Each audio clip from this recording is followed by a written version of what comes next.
Now listen, there's one of the book that you have written on communion with God.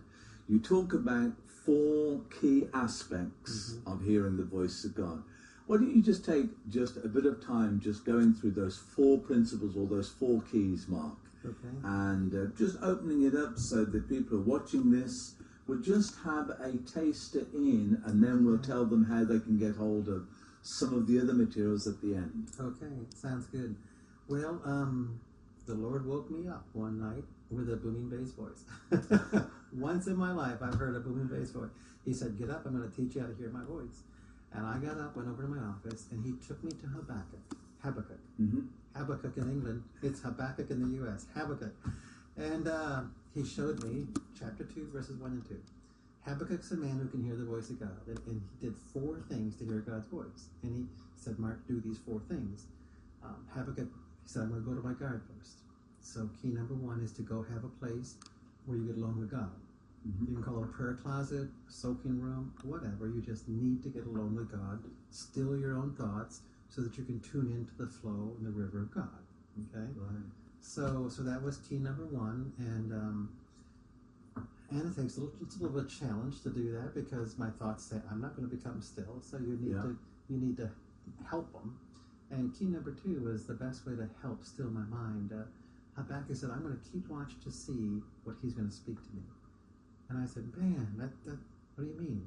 Why don't you say I'm going to listen to hear what he's going to speak? I mean, why are you trying to see? Because when I pray, I don't try to see anything. I'm trying to hear something. It's not working, but I'm trying to hear."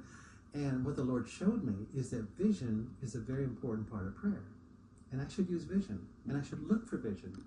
And I should ask for vision. And I've never looked for vision. I never asked for vision. I mean, Jesus said, "Keep watch, and pray." And Habakkuk kept watch to see. And Daniel, over and over, he said, I kept looking. So the Lord had to teach me, "Mark, you should take the eyes of your heart and start looking in the spirit realm. And particularly what you're supposed to look at is Jesus." Because the Bible clearly says, fixing our eyes on Jesus, the author and finisher of our faith. Hebrews 12, 1 and 2. So he said, look for Jesus. He's present with you. He's right next to you.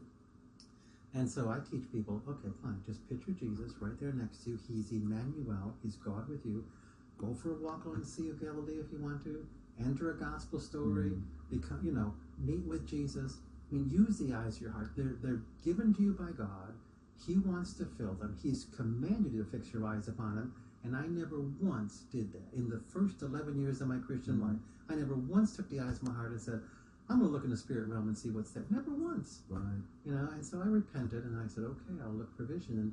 And I entered a Bible story, which was Jesus and the Samaritan woman at the well. And I'm picturing the scene as I read it. And most people, when they read a Bible story, will picture it. So I'm picturing Jesus sitting there, and I'm sitting there, and I put myself next to him. I'm sitting next to him. Now I see Jesus with long flowing white robes and sandals on his feet, and loving gentle countenance just reaching out to me. I didn't see his face, and most people don't see his face, especially when they start journaling. Later on, sometimes people do. And so I'm sitting there next to Jesus in a comfortable setting, gospel story, and I'm picturing the scene, and I asked the Holy Spirit to take it over. I said, "Holy Spirit, would you anoint this?" And he did, and the scene came alive. Jesus gestured, and thoughts began to light up on my mind, which was key number 3. God said, fixing her eye. He said, Habakkuk said, "I'm going to keep watch to see what he's going to speak to me." So key number 3 is, what does his voice sound like? And his voice sounds like spontaneous thoughts that light upon your mind. So here I am in the middle of a Bible story, picturing the scene. It comes alive with the life of the Holy Spirit, and spontaneous thoughts begin to flow. And I begin to write down the spontaneous flowing thoughts, and I end up with a paragraph or 2 or 3. Okay. All right? So quiet myself down, fix my eyes on Jesus, tune to spontaneity, and the 4th key is in verse 2. God says to Habakkuk, inscribe the vision. What you're seeing, begin to write it. Write it down. So this flow kicks in, and pictures begin to flow, and ideas begin to flow, and you begin to write. And that simple act of writing allows the flow to expand. So instead of me testing and analyzing right away and cutting the whole thing off, I can write in childlike faith for 5, 10, 15 minutes. And as long as I'm in faith, the flow continues. It's when I start judging that I cut the thing off. So, Yeah. so those who come to God must come in faith. So by journaling, I can stay in faith for 10 minutes. I can journal for 10 minutes, Yes. and I can get a page from God, which is exciting because I that's couldn't good. get anything from That God. is Now I can good. get a page Yeah. every single morning because I can do this every single morning of my life. So what are those 4 keys again, Mark? All right, so 4 keys, if we want to get it down to 4 words, it would be stillness, Yes. vision, spontaneity, and journaling. Those would be the 4 keys.